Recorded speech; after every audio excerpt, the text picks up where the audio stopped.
चलिए देखते हैं आगे आगे कंटिन्यू करते हैं। थोड़ा थक गया था। चलिए देखिए राजीव कुमार जो है यहाँ पर देखिए ध्यान से आप लोग, एक सेकेंड देखिए यहाँ पर राजीव कुमार क्या बने हैं, चीफ इलेक्शन कमिश्नर बन गए हैं। क्या बने हैं ये, चीफ इलेक्शन कमिश्नर। तो बहुत इंपॉर्टेंट क्वेश्चन है, ये पूछा जा सकता है कि अभी हाल फिलहाल में चीफ इलेक्शन कमिश्नर किसको नियुक्त किया गया है, तो राजीव कुमार को नियुक्त किया गया है। चीफ इलेक्शन कमिश्नर बने हैं, याद रखिएगा। कितने नंबर के हैं, तो 15 नंबर के चीफ इलेक्शन कमिश्नर बने हैं। कौन बने हैं, तो राजीव कुमार 15वें नंबर के बने हैं। सॉरी माफ करिएगा, 15 मई को बने हैं, 15 नंबर के नहीं बने हैं, 15 मई को बने हैं। तो डेट याद रखने का कोई जरूरत नहीं है। राजीव कुमार को चीफ इलेक्शन कमिश्नर नियुक्त किया गया है। ये 25 नंबर के चीफ इलेक्शन कमिश्नर बने हैं, यानी कि 25वें नंबर के देश के चीफ इलेक्शन कमिश्नर बने हैं। ठीक है, यहां इतना सा बात आपको यहां पर याद रखना है। अब यहां पर देखिए देवसहायम पिल्लाई, देवसहायम पिल्लाई ये कौन है, देवसहायम पिल्लाई जो है इसको डिक्लेयर किया गया है sent by the pope Francis at the Vatican city. ठीक है, वेटिकन सिटी में पोप फ्रांसिस किसे नियुक्त किया गया है, तो ये देवासियम पिल्लाई को किया गया है। तो पिल्लाई से आप लोग याद रखिएगा 18वीं सेंचुरी में उस समय जो ट्रावनकोर का किंगडम था, इन्होंने क्या किया था, उस समय क्रिश्चियनिटी को धारण कर लिया था। ठीक है, तो बस ये याद रखिएगा, बहुत ज्यादा इंपॉर्टेंट नहीं है, फिर भी देख लीजिए।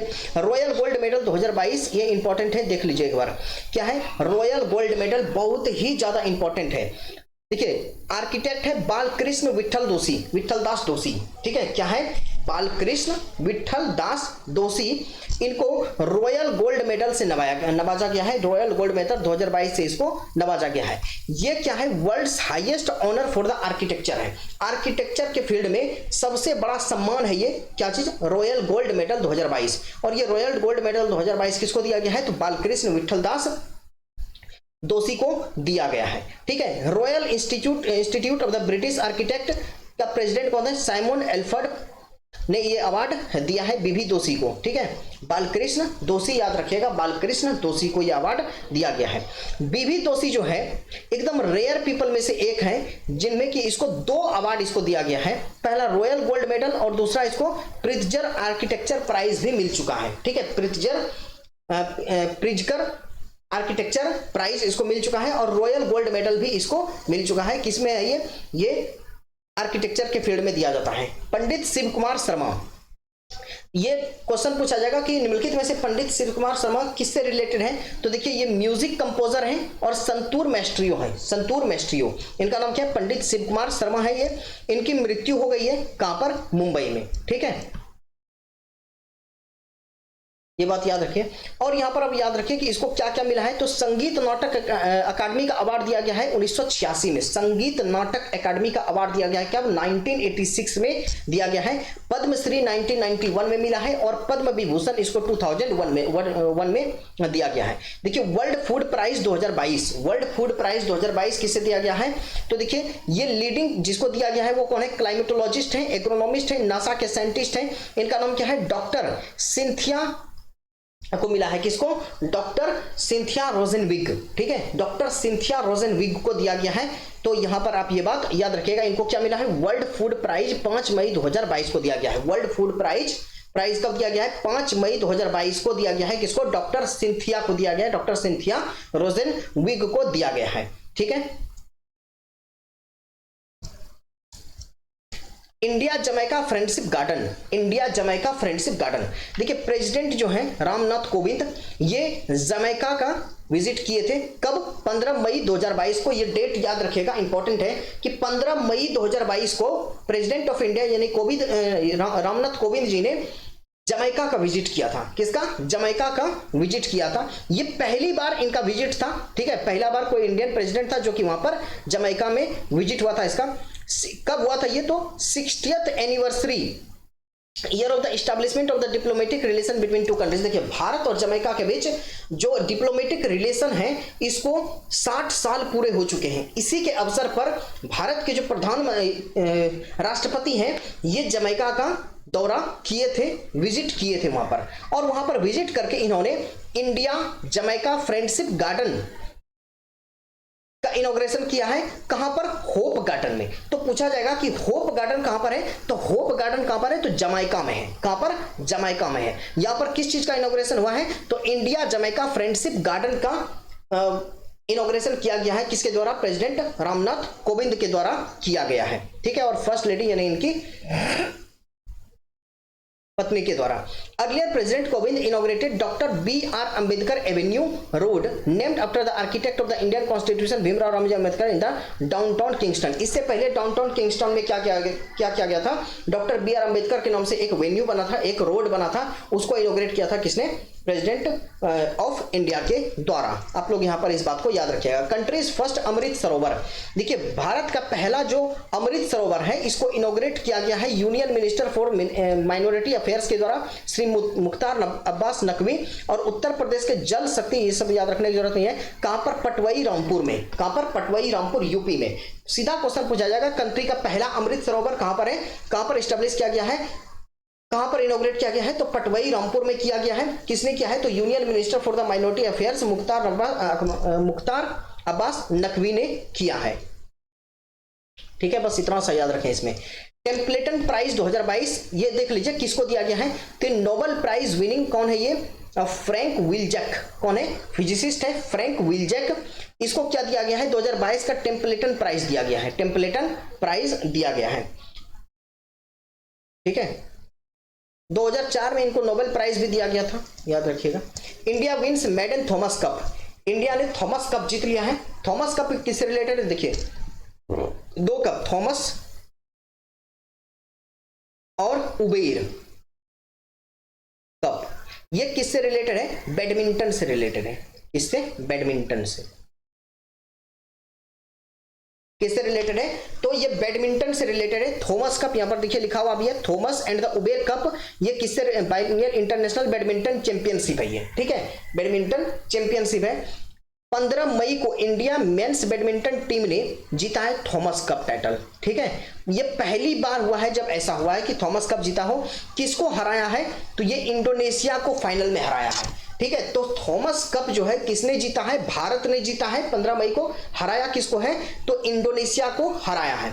ये थॉमस कप का फाइनल कहां पर हो रहा था, तो बैंकॉक थाईलैंड में हो रहा था। कहां पर, बैंकॉक थाईलैंड में हो रहा था थॉमस कप। टी से थॉमस, टी से थाईलैंड, याद रखिएगा, ठीक है। इसमें जीता इंडिया है और हराया इंडोनेशिया को है, ठीक है। Performance edges with the world championship medallist कौन है, लक्ष्य सेन, किदाम्बी श्रीकांत। नंबर 8 डबल में आते हैं, ये सब उतना याद रखने का कोई जरूरत नहीं है। चलिए आगे चलते हैं।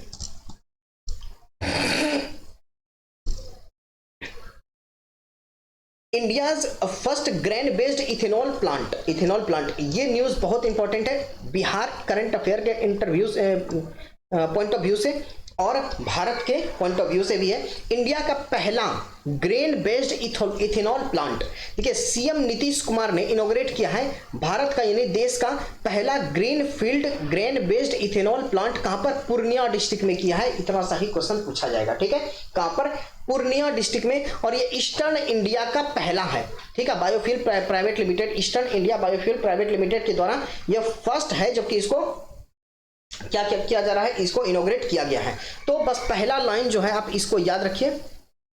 बस 105 करोड़ का इसमें लागत आया है, इसको बस थोड़ा सा एक बार देख लीजिएगा। और Bihar governments ethanol production and the promotion policy 2021 के अंतर्गत इसको जो है यूनियन गवर्नमेंट ने किया था अप्रूव, और उसी के अंतर्गत यानी कि Bihar government ethanol production and promotion policy जो 2021 था, उसी के अंतर्गत India first grain based ethanol plant को इनॉग्रेट किया है। किसने, सीएम नीतीश कुमार ने इनॉग्रेट किया है। किसने, सीएम नीतीश कुमार ने इनॉग्रेट किया है। कहां पर, पूर्णिया डिस्ट्रिक्ट में किया है, याद रखिएगा, कहां पर, पूर्णिया डिस्ट्रिक्ट में। व्हिटले गोल्ड अवार्ड ये स्नो लेपर्ड एक्सपर्ट और वाइल्ड लाइफ कंजर्वेशनिस्ट हैं चारुदत्त मिश्रा। कौन है, चारुदत्त मिश्रा। इनको क्या दिया गया है, तो व्हिटले गोल्ड अवार्ड दिया गया है 27 अप्रैल 2022 को, ठीक है। तो Charudatta Mishra won Whitley Gold Award for his contribution to the involvement of the indigenous people in the conservation recovery of the, ये सब याद रखने की जरूरत है। बस यहाँ याद रखें कि व्हिटले गोल्ड अवार्ड 2022 किसे दिया गया है, तो ये चारुदत्त मिश्रा को दिया गया है। किसको, चारुदत्त मिश्रा को दिया गया है।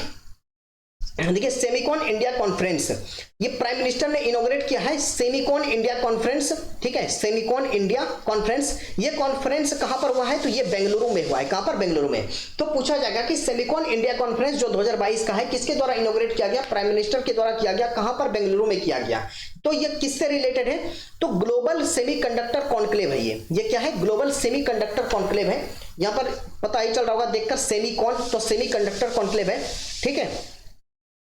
और यहाँ का ये फ्लैगशिप कॉन्क्लेव है विद द थीम क्या है, catalysing India semiconductor ecosystem. Catalysing India semiconductor ecosystem यानी कि सेमीकंडक्टर से रिलेटेड है, बात याद रखिएगा।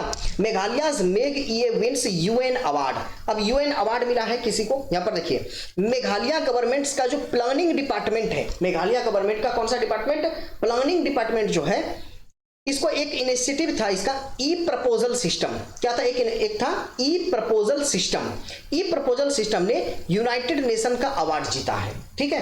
तो पूछा जाएगा कि किस राज्य के ई प्रपोजल सिस्टम ने यूनाइटेड नेशन अवार्ड जीता है, तो मेघालय राज्य का हो जाएगा। कौन सा, ये हो जाएगा प्लानिंग डिपार्टमेंट ने। इस अवार्ड का नाम क्या है, World Summit on the Information Society Forum Prizes 2022। क्या है, World Summit on the Information Society Forum Prizes 2022, यानी कि ये यूनाइटेड नेशन का अवार्ड है। इसको जीता है किसने, ई प्रपोजल सिस्टम ने। ये मेघालय गवर्नमेंट का जो प्लानिंग डिपार्टमेंट है उसका ये एक इनिशिएटिव था, याद रखिएगा। साइक्लोन आसानी, साइक्लोन आसानी जो है ये बे ऑफ बंगाल में, बे ऑफ बंगाल में कहां पर, साउथ ईस्ट। देखिए ये क्या है, साउथ है और ये ईस्ट है, इसके बीच में यानी बे ऑफ बंगाल का जो साउथ ईस्ट वाला रीजन है वहां पर ये साइक्लोन आसानी आया है, ठीक है। और ये किससे टकराएगा, आंध्र प्रदेश और ओडिशा कोस्ट से ये टकराएगा। किसके द्वारा नाम दिया गया है इसको, तो श्रीलंका के द्वारा नाम दिया गया है। तो बस इतना याद रखिए, साइक्लोन आसानी कहां पर आया है, बे ऑफ बंगाल में, साउथ ईस्ट वाले रीजन में, ठीक है। श्रीलंका के द्वारा इसका नाम दिया गया है, जहां पर इसका मीनिंग होता है रेथ, सिंहलीज में, ठीक है। इसका मीनिंग होता है क्या चीज, रेथ, इसका मीनिंग होता है। 75th Cannes festival 2022 India gets the country of honour. तो ये इससे पहले भी हम 75th कांस वाला पढ़ाए थे, उसमें पामेडियोर वाला बताए थे। तो 75th कांस फिल्म फेस्टिवल में कंट्री ऑफ ऑनर किसको बोला गया है, तो इंडिया को ऑफिशियली डिक्लेयर्ड किया गया है। किसको, भारत को कंट्री ऑफ ऑनर का दर्जा इसमें दिया गया है, याद रखना है आपको, ठीक है। अब देखिए सेकेंड इंडिया नॉर्डिक समिट, ये इंपॉर्टेंट है। Second India Nordic summit 2022, second India Nordic summit. देखिए PM Modi on his Europe trip attended the second India Nordic summit 4 मई 2022 को। कब, 4 मई 2022 को सेकेंड इंडिया यानी दूसरा इंडिया नॉर्डिक समिट 2022 हुआ। इसमें किसने पार्टिसिपेट किया, तो नरेंद्र मोदी जी ने इसमें पार्टिसिपेट किया। कब, 4 मई 2022 को। देखिए 2022 मई का न्यूज है, ठीक है। नॉर्डिक समिट इंक्लूड्स कौन कौन से इसमें है, फिनलैंड, डेनमार्क, स्वीडन, नॉर्वे और आइसलैंड, ठीक है। तो नॉर्डिक समिट में कौन कौन से इंक्लूड होंगे, फिनलैंड होगा, डेनमार्क होगा, स्वीडन होगा। फिनलैंड, डेनमार्क, स्वीडन, नॉर्वे और Iceland. Second Indian Nordic summit will see the participation of the prime ministers Iceland. ये सब जानने का जरूरत नहीं है,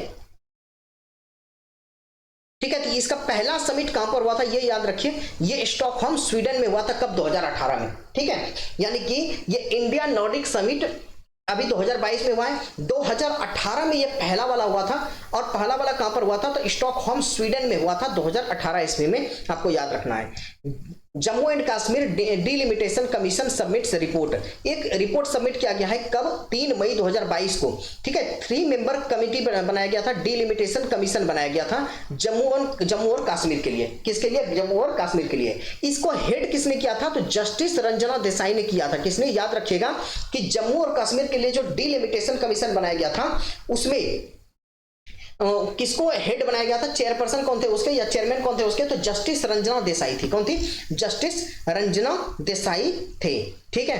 तो इन्होंने क्या बोला है, इन्होंने क्या बोला है, याद रखिएगा यहां पर एक चीज, इन्होंने बोला है कि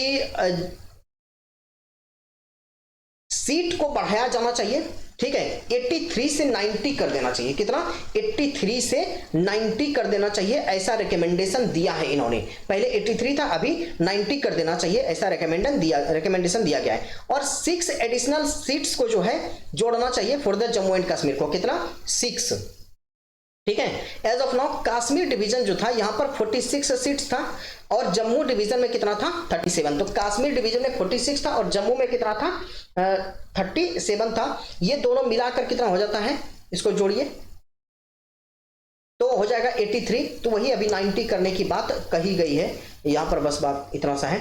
24 सीट जो है पाकिस्तान ऑक्यूपाइड कश्मीर के लिए यहां पर क्या किया गया है, 24 सीट जो है पाकिस्तान ऑक्यूपाइड कश्मीर के लिए यहां पर रिजर्व किया गया है, यानी कि वैकेंट रखा गया है। ठीक है, कितना 24 सीट को वैकेंट रखा गया है। कितना सीट को 24 सीट को, यहां पर देखिए 24 सीट को पाकिस्तान ऑक्यूपाइड कश्मीर के लिए वैकेंट रखा गया है। पहली बार है जब यहां शेड्यूल्ड ट्राइब के लिए भी सीट रखा गया है, याद रखिएगा। अब पैनल में थे कौन कौन, द पैनल है चीफ इलेक्शन कमिश्नर थे सुशील चंद्र। ठीक है, अभी चीफ इलेक्शन कमिश्नर कौन बन गए हैं, राजीव कुमार, याद रखिएगा। स्टेट इलेक्शन कमिश्नर थे जम्मू एंड कश्मीर के और एक्स ऑफिशियल मेंबर थे यहाँ पर कुछ कुछ, तो ये याद रखना है। Nobody can be force to get the vaccinated, supreme court ने ऐसा कहा है। ये मेंस के पॉइंट ऑफ व्यू से ज्यादा था। यहाँ पर थोड़ा सा आप याद रखिएगा कि किस आर्टिकल को इन्होंने हाईलाइट किया है, तो आर्टिकल 21 को हाईलाइट किया जिसमें बोला गया है राइट टू रिफ्यूज वैक्सीनेशन। तो ये एक इंपॉर्टेंट न्यूज यहां पर बन जाता है। आ सकते हैं एग्जाम में, क्या है कि पूछेगा कि राइट टू रिफ्यूज वैक्सीनेशन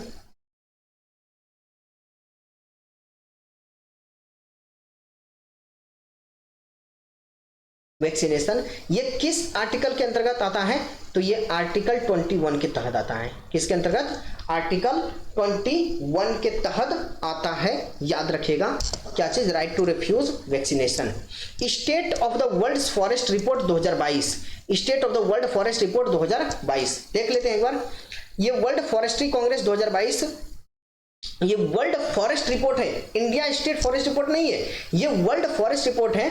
ठीक है, 2 मई 2022 को निकाला गया एडिशन है। The State of the World forest released, world forestry Congress 2022 के द्वारा इसको बनाया जाता है। तो यहां पर याद रखेगा, the State of the World Forest is the flagship publication of the Food and the Agriculture Organisation of the United Nation. ठीक है, तो किसका है, प्रत्येक 2 साल पर इसको पब्लिश किया जाता है। आप लोग यहां पर एकदम बिल्कुल कंसेप्ट क्लियर कर लिए इन चीजों को।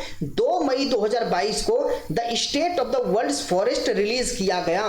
किसके द्वारा किया गया, ये किसके द्वारा पब्लिश किया जाता है, तो फूड एंड एग्रीकल्चर ऑर्गेनाइजेशन के द्वारा किया जाता है, FAO के द्वारा, फूड एंड एग्रीकल्चर ऑर्गेनाइजेशन के द्वारा किया जाता है। प्रत्येक 2 साल पर किया जाता है।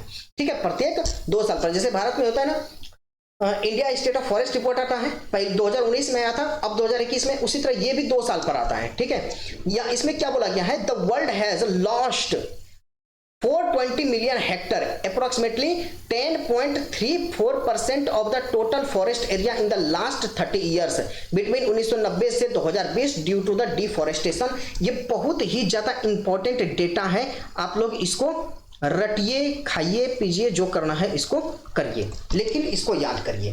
क्या बोला है इन्होंने, पूरे दुनिया में, ठीक है, पूरे दुनिया में जितना जंगल है उसका 10.34% डिफॉरेस्टेशन के कारण पिछले 30 साल में लॉस हो गया है, खो गया है, खत्म हो गया है। ठीक है, ऐसा इन्होंने कहा। कितना, 10.34% पिछले 30 साल में, कब से कब तक, 1990 से 2020 तक। किसके कारण, डिफॉरेस्टेशन के कारण। एब्सोल्यूट नंबर में देखिएगा तो 420 मिलियन हेक्टेयर्स हैं। ठीक है, दो the rate of deforestation was declining, हालांकि इन्होंने क्या कहा है कि जो रेट ऑफ डिफॉरेस्टेशन था, यानी कि 1990 में जो डिफॉरेस्टेशन हो रहा था, पेड़ों को काटा जा रहा था, फॉरेस्ट खत्म हो रहे थे, इनका जो रेट है, घटने का जो रेट है, ये कम हुआ है। क्या हुआ है, कम हुआ है। ठीक है, जिसमें बोला जा रहा है कि 10 मिलियन हेक्टेयर जो है फॉरेस्ट प्रत्येक साल क्या हो रहा है, लॉस्ट हो रहा है बिटवीन 2015 से 2020 तक। This possess severe risk for the 68% mammal species, 75% bird species and the 80% amphibian species. तो अब ये सब जानने का जरूरत नहीं है, जहां हम टिक लगाएं आप वो याद रखिए। दूसरा ये वाला डेटा बस याद रख लेगा कि रेट क्या है घटने का, तो 10 मिलियन हेक्टेयर है 2015 से 2020 के बीच में। आगे देखते हैं क्या है, forest cover 4.06 billion Hector of the earth geographical area. जो पूरा अर्थ का ज्योग्राफिकल एरिया है इस पर जो फॉरेस्ट कवर है, जैसे यहां पर याद करते हैं ना भारत में टोटल फॉरेस्ट कवर कितना है, उसी प्रकार से पूरे वर्ल्ड में फॉरेस्ट कवर कितना है, तो ये है 4.06 बिलियन है, यानी 31% of the earth geographical area. ठीक है, एब्सोल्यूट नंबर में क्या है 4.06 बिलियन, और पूरे अर्थ का जो ज्योग्राफिकल एरिया है यानी 100 है, तो उसमें 31 जो है किलोमीटर स्क्वायर पर क्या है, सिर्फ जंगल ही जंगल है। रिपोर्ट स्टेट करता है, बताता है कि 30% of the new diseases, 30% of the new diseases, जितना भी नए डिजीज उत्पन्न हो रहे हैं उसका 30% can be attributed to the deforestation and the land use change. जो डिफॉरेस्टेशन हो रहा है और लैंड यूज जो चेंज हो रहा है, लैंड को यूज करने का जो तरीका चेंज हो रहा है, इसके कारण पूरे जितना भी न्यू डिजीज है उसका 30% इन्हीं चीजों के कारण ट्रिगर हो रहा है या बढ़ रहा है। India and China could emerge as the biggest hot spots for the new zoonotic viral disease। क्या बोला जा रहा है, इंडिया और चाइना जो है ये बिगेस्ट हॉटस्पॉट बन सकता है नए जूनोटिक वायरल डिजीज का, ऐसा बोला जा रहा है इसके द्वारा। ठीक है, zoonotic disease are the caused by the harmful germs के द्वारा, जैसे वायरस, बैक्टीरिया, पैरासाइट, फंजाई, ये सब तो आप लोग महारत हासिल कर लिए हैं पढ़कर। ठीक है, चलिए तो यहां पर देखिए, it has been placed by the 140 country, कम से कम 140 से ज्यादा कंट्री द्वारा ये दृढ़ निश्चय किया गया है कि फॉरेस्ट लॉस को 2030 तक क्या करेंगे, बिल्कुल एलिमिनेट कर देंगे, यानी कि फॉरेस्ट लॉस होगा ही नहीं, ऐसा एक दृढ़ निश्चय किया गया है 140 से ज्यादा देश के द्वारा। ठीक है,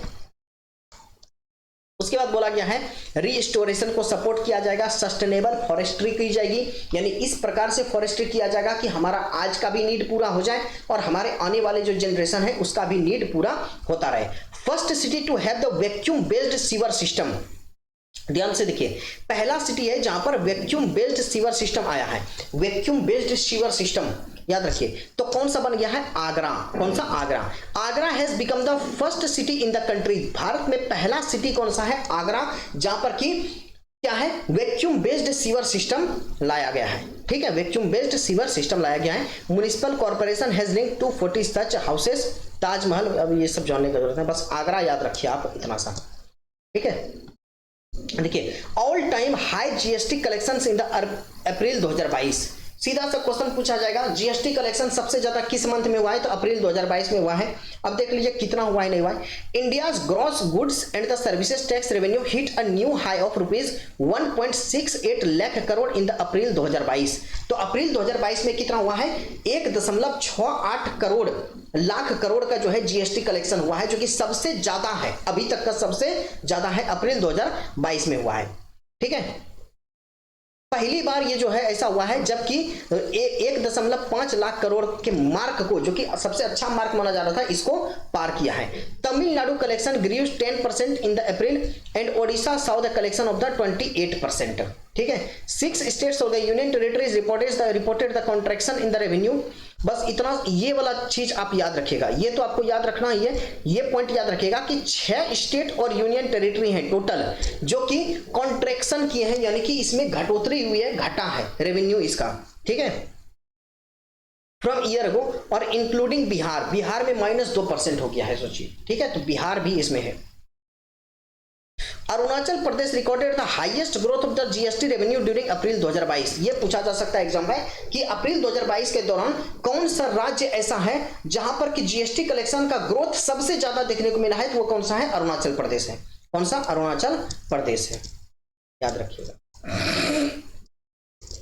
India's pharma exports 2021-22, India's pharma exports मतलब देखिए,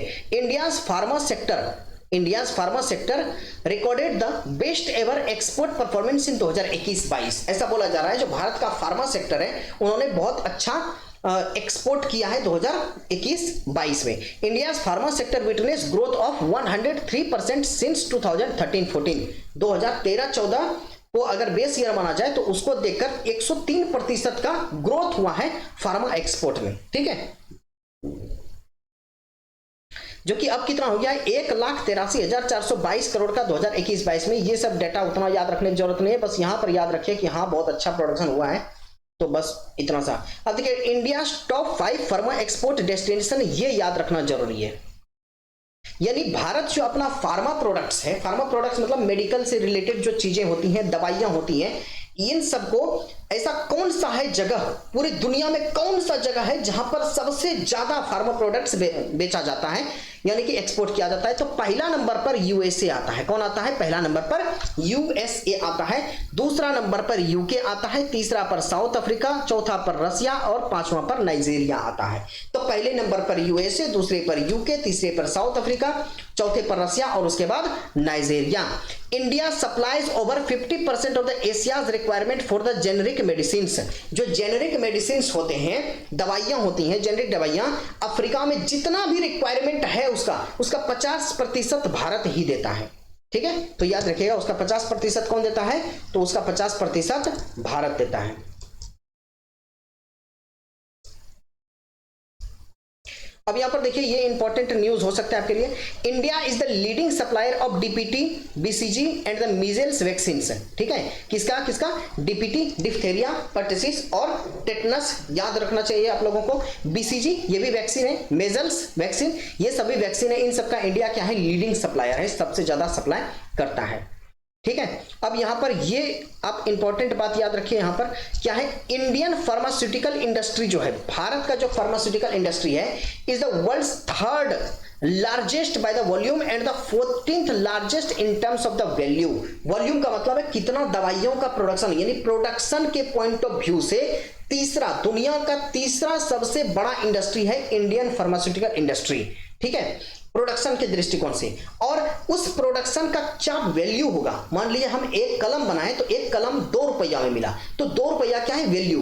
तो ये वैल्यू के दृष्टिकोण से भारत 14वां सबसे बड़ा देश है। क्या है?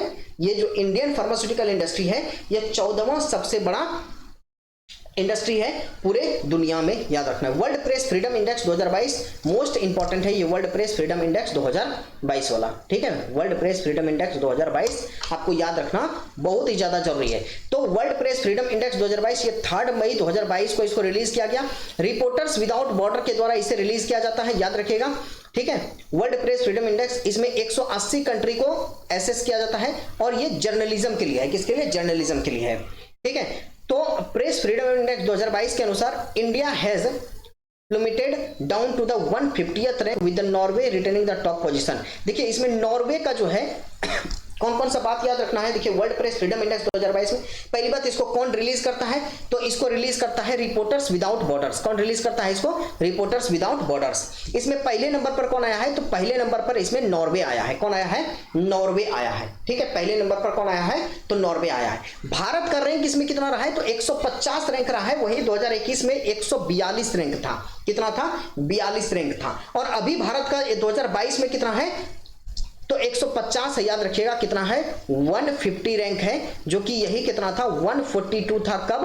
142 था 2021 में। तो 2021 में 142 था और 2022 में इसका रैंक कितना है? 150 है। 2021 में भी नॉर्वे पहले ही स्थान पर था और अभी भी नॉर्वे क्या है? पहले ही स्थान पर है। आपको इतना सा ही बात यहां पर याद रखना है। टोटल 180 कंट्री को यह इंक्लूड करता है।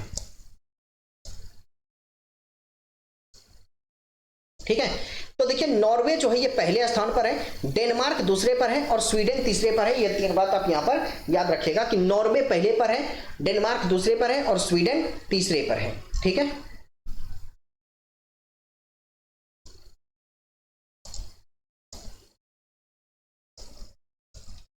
देखिए first indigenous hydrogen fuelled electric vessels. First indigenous hydrogen fuelled है, हाइड्रोजन फ्यूल्ड इलेक्ट्रिक वेसल्स। पहला indigenous hydrogen fuelled electric vessels का मतलब क्या होता है? यहां पर देखिए यूनियन मिनिस्टर श्री सर्बानंद सोनोवाल ने 30 अप्रैल को, कब? अप्रैल का न्यूज में घुस गए, 30 अप्रैल को अनवील किया है government's plan for the building hydrogen fuelled electric vessels keeping pace with the global maritime green. Vessels का मतलब क्या है, वो बोट वगैरह जो होता है, स्टीमर जो होता है, बड़े बड़े शिप्स जो होते हैं, तो उसको क्या बोला जा रहा है, अभी पेट्रोल से चलता है, डीजल से चलता है, उसी को बोला जा रहा है कि अब उसको हाइड्रोजन से चलाएंगे, ठीक है, हाइड्रोजन फ्यूल से चलाएंगे। तो सर्बानंद सोनोवाल ने, जो कि यूनियन मिनिस्टर सर्बानंद सोनोवाल है, किसके, मिनिस्ट्री ऑफ शिपिंग के हैं ये, ठीक है, इन्होंने गवर्नमेंट का प्लान को अनवील किया है, जिसमें क्या बताया गया है कि हाइड्रोजन फ्यूल्ड इलेक्ट्रिक वेसल्स बनाया जाएगा, हाइड्रोजन फ्यूल्ड इलेक्ट्रिक वेसल्स बनाया जाएगा। कब, 30 अप्रैल 2022 को। This move is part of the India's transformative efforts on the innovative and the new technology from the green energy sustainable. ये देख लीजिए, याद रखना है, रखिए, मेनली ये याद रखना है आपको कि हाइड्रोजन और first indigenous hydrogen fuelled electric vessel, hydrogen fuelled electric vessel किसने इनोग्रेट किया है, किसने लॉन्च किया है, तो ये यूनियन मिनिस्टर श्री सर्बानंद सोनोवाल ने किया है 30 अप्रैल को। कब, 30 अप्रैल को किया है, ये बात आपको यहां पर याद रखना है। KVIC becomes the only FMCG company to record rupees 1.15 lakh crore turnover. KVIC के बारे में यहां पर बोला जा रहा है, किसके बारे में, KVIC के बारे में। तो KVIC becomes the, यहां पर देखिए, khadi and the village industries commission, ठीक है, ये क्या हुआ है, remains the distance goal of FMCG companies in India, ठीक है, FMCG कंपनी भारत में अगर पूछा जाएगा तो वो कौन सा है, KVIC है, ठीक है, FMCG कंपनी जिसने 1.15 लाख करोड़ का टर्नओवर हासिल कर लिया है। इतना सा ही बात आपको यहाँ पर याद रखना है, इससे ज्यादा याद रखने की जरूरत इसमें कुछ भी नहीं है। India first grand based ethanol plant, ये तो हम अभी बता ही दिए कि नीतीश कुमार ने पूर्णिया डिस्ट्रिक्ट में किया है, ठीक है, 30 अप्रैल को, तो इसको बार बार डिस्कस करने का कोई भी कारण नहीं बनता है। देखते हैं यहाँ पर, Suman K Bery vice chairperson of the NITI Aayog. इतना ज्यादा इंपॉर्टेंट क्वेश्चन है कि हम आपको बता नहीं सकते हैं, ये काम कहने कर रहा है भाई, काम करो। हाँ, तो सुमन के बेरी कौन है, सुमन के बेरी, ये देखिए, सुमन के बेरी जो है ये वाइस चेयरपर्सन बने हैं किसके, नीति आयोग के। किसके बने हैं, नीति आयोग के वाइस चेयरपर्सन कौन बने हैं, सुमन के बेरी बने हैं, ठीक है। तो इकोनॉमिस्ट है ये, Suman K Bery is the new vice chairperson of the NITI Aayog. किसका है, न्यू वाइस पर्सन है किसका, नीति आयोग का। तो इतना सा बात याद रखना है आपको, ठीक है। अब क्या है, NATPOLREX 8 by the Indian coast guard, देख लेते हैं क्या है ये। तो 19 अप्रैल 2022 को, कब, 19 अप्रैल 2022 को 8th edition of the 2 day national level pollution response exercise, क्या है ये, नेशनल लेवल का क्या है, पोल्यूशन रेस्पॉन्स एक्सरसाइज है, जिसका नाम क्या है, NATPOLREX 8, ठीक है। तो NATPOLREX 8 ये इंडियन कोस्ट गार्ड के द्वारा शुरू किया गया है, ठीक है। ये क्या है, तो ये 2 दिन का 8th एडिशन इसका हुआ है, 2 दिन का national level pollution response exercise है, ये 2 डेज होता है, ठीक है। किसके द्वारा शुरू किया गया है, इंडियन कोस्ट गार्ड के द्वारा शुरू किया गया है। कहां पर, तो मरमुगांव हार्बर में, कहां पर, गोवा में। तो मरमुगांव हार्बर कहां पर है, गोवा में है। तो बात को समझिए यहां पर, बाकी कुछ भी इसमें याद रखने की जरूरत नहीं है। यहां पर कौन कौन सा बात याद रखना है, पहली बात कि 8वां एडिशन एक क्या है, national level pollution response exercise है। क्या है, national level pollution response exercise है। इसका 8वां एडिशन को जो है शुरू किया गया है किसके द्वारा, इंडियन कोस्ट गार्ड के द्वारा शुरू किया गया है 19 अप्रैल 2022 को। कहां पर, गोवा में, मरमुगांव हार्बर पर। बस इतना सा बात आपको इसमें ध्यान देना है, ठीक है। Rajasthan becomes the first state to get the L root server. Rajasthan क्या बन गया है, फर्स्ट स्टेट बन गया है जो एल रूट सर्वर लिया है। क्या है, Rajasthan has become the first state in the country to get the L root server. देखते हैं ये एल रूट सर्वर क्या है।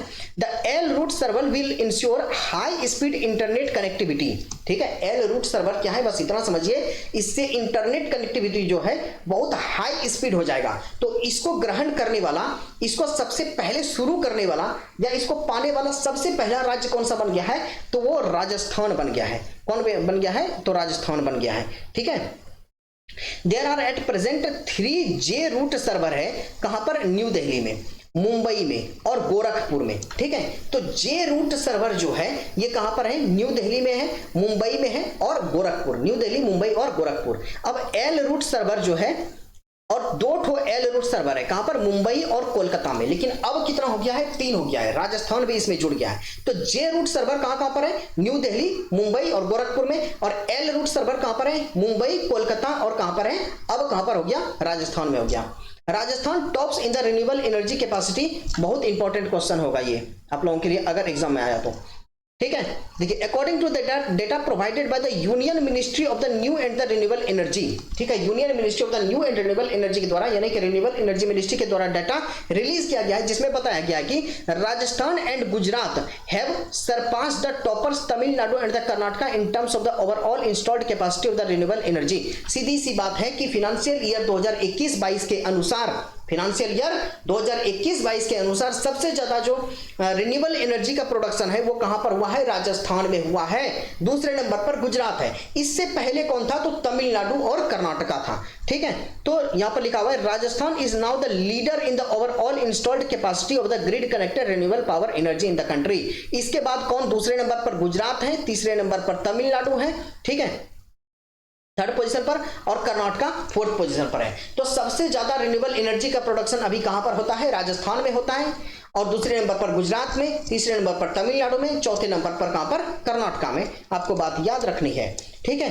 Palli the first carbon free solar panchayat, Palli क्या बन गया है, पाली ये कार्बन फ्री सोलर पंचायत बन गया है, यहां पर कार्बन होता ही नहीं है, ठीक है। तो Palli village of the Samba district of the union territory Jammu and Kashmir तो याद रखिएगा, जम्मू एंड कश्मीर का संबा डिस्ट्रिक्ट का एक गांव है पाली विलेज। कौन सा विलेज, पाली विलेज। इसको जो पढ़ना है पल्ली पाली, अब इतना तो मालूम है नहीं हमको, माफ करिएगा।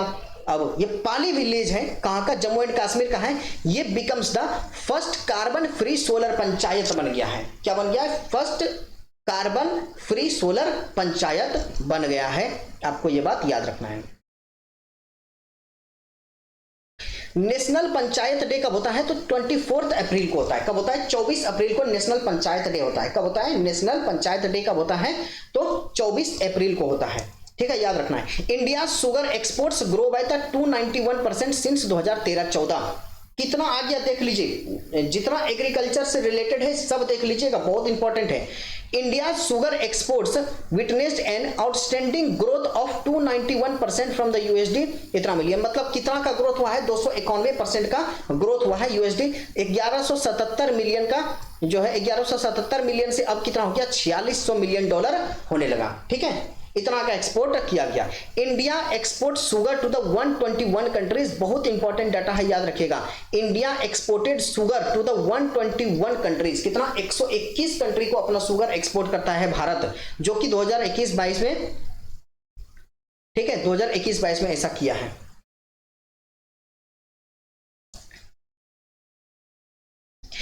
India is the world's second largest sugar producer after the Brazil.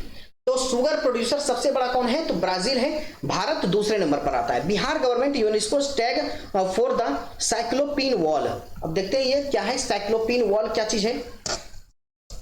तो Bihar government sent a fresh proposal to the Archaeological Survey of India to get a 40 kilometre long Cyclopean wall listed in the UNESCO World Heritage state list में। समझिए बात को, ये देखिए साइक्लोपीन wall है एक, कहां पर है, बिहार में ही है, ठीक है। इन्होंने क्या बोला है बिहार गवर्नमेंट ने, कि इसको आप यूनेस्को वर्ल्ड हेरिटेज साइट के लिस्ट में जो है इंक्लूड कर लीजिए, ठीक है। एएसआई को यानी आर्कियोलॉजिकल सर्वे ऑफ इंडिया को एक प्रपोजल भेजा है कि 40 किलोमीटर का एक लॉन्ग साइक्लोपीन वॉल है, ठीक है, जिसको कि आप यूनेस्को वर्ल्ड हेरिटेज लिस्ट में शामिल करिए। ये जो साइक्लोपीन वॉल है was built before 3rd century BC, 3 century BC से पहले बनाया गया था, to protect the ancient city of Rajgir from the invaders. ये राजगीर को बचाने के लिए, इन्वेडर्स से राजगीर को बचाने के लिए एक 40 किलोमीटर का साइक्लोपीन वॉल को बनाया गया था, ठीक है, 3 सेंचुरी पहले ही। The traces of the fortified wall are found in the Rajgir, कहां पर मिला है, राजगीर में। ये बहुत इंपॉर्टेंट न्यूज है, क्योंकि इस तरीके के क्वेश्चंस एग्जाम में आते हैं, ठीक है। This wall was built with the massive undressed stones fitted together।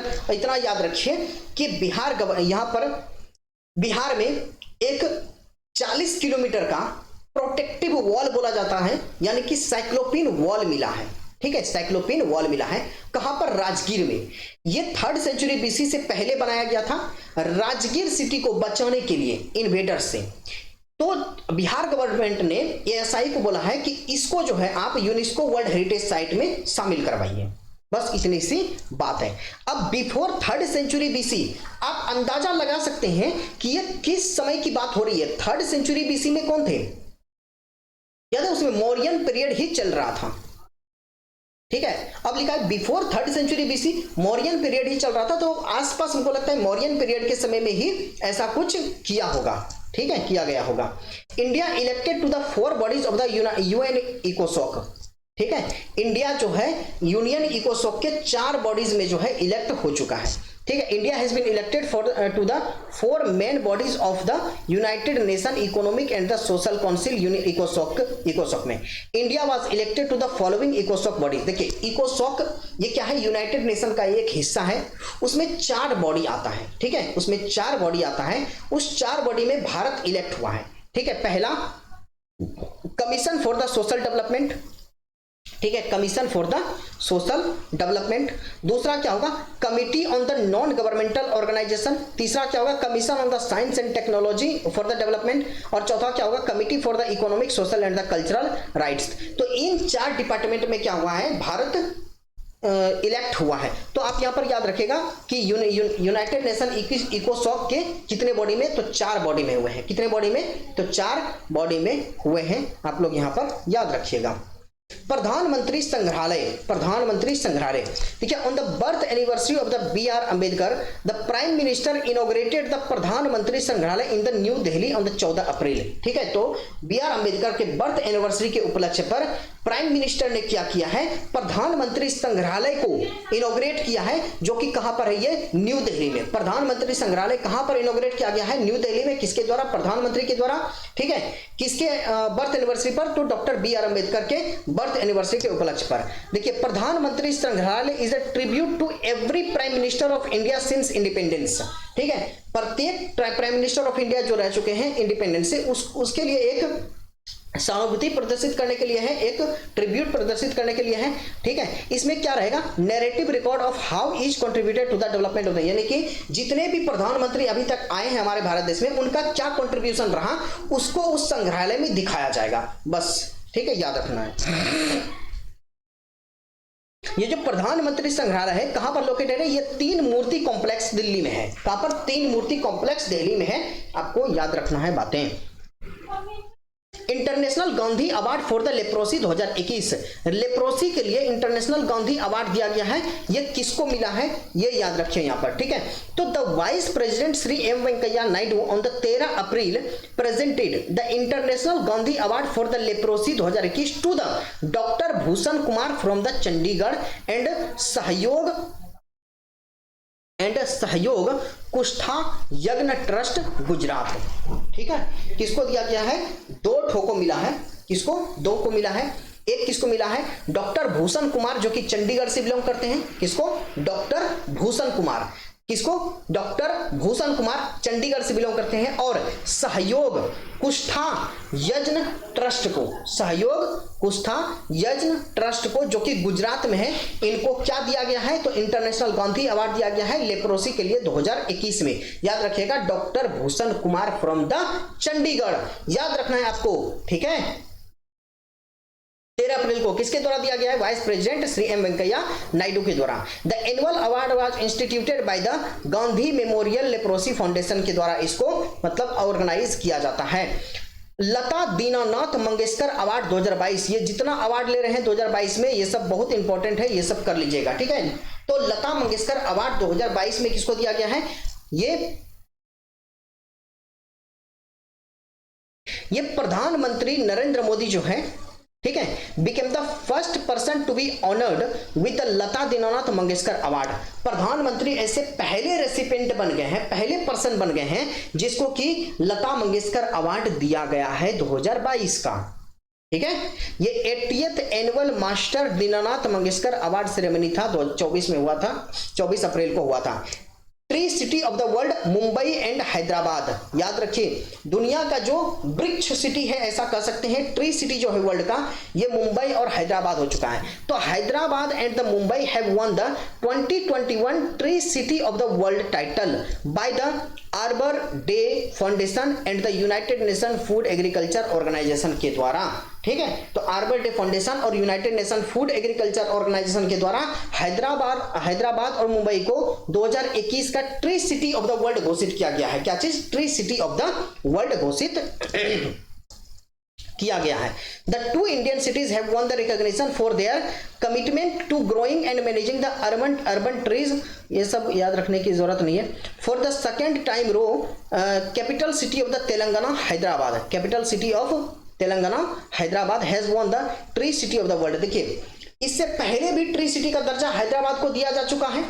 ठीक है, तेलंगाना का ये सिटी है, हैदराबाद को दिया जा चुका है। और इस बार भी जो है 2021 वाला भी जो है ट्री सिटी किसको दिया गया? हैदराबाद को। लेकिन इस बार एक और जुड़ गया है, मुंबई। तो मुंबई और हैदराबाद को ट्री सिटी ऑफ वर्ल्ड का दर्जा दिया गया है। ठीक है, तो अब जो है इसमें 3 पेज मेनली बचा है। अब हम इसको जो है कल जो भी सीरीज लाएंगे उसमें इसको हम इंक्लूड कर देंगे। आज हम बहुत थक गए हैं ऑलरेडी। हम 2 वीडियोस उधर आप लोगों के लिए बना दिए हैं, इन सब को अब अपलोड करना है। ठीक है, तो अब यहां तक रखते हैं। आप लोग शेयर करिए, सब्सक्राइब करिए और अगर पसंद आए तो लाइक भी करिए। काफ़ी मेहनत करते हैं आप लोगों के लिए। अभी भी देखिए गर्मी वाला रूम है, यहाँ पर फैन नहीं चलाते हैं क्योंकि फैन चलाएंगे तो आवाज़ मेरा बहुत ही खराब आएगा आप लोगों को, इसलिए फैन नहीं चलाते, बिल्कुल गर्मी में बैठे हुए हैं ताकि आप लोगों के लिए इन चीज़ों को पूरा कर पाए, एग्जाम से पहले पूरा कर पाए। मेरे पूरा प्रयास रहेगा, पूरा प्रयत्न करेंगे कि एग्जाम से पहले हम इसको खत्म कर दें। आप लोग बने रहिए, लगातार वीडियोस को देखिए और रिक्वेस्ट है मेरा आपसे, इसे लाइक जरूर करिए, शेयर करिए, सब्सक्राइब करिए और कमेंट जरूर करिए। यदि कुछ समझ ना आए तो कमेंट करिए। मेरे जीएस सिंपलर चैनल पर जुड़िए, वहां आपको जो भी चीज़ों की दिक्कत होगी हम आपको वहां पर प्रोवाइड करवाएंगे। अगर आपको इसका पीडीएफ चाहिए तो भी जीएस सिंपलर पर जुड़िए, वहां आपको प्रोवाइड कराया जाएगा। चलिए, वीडियो देखने के लिए आपका बहुत बहुत धन्यवाद।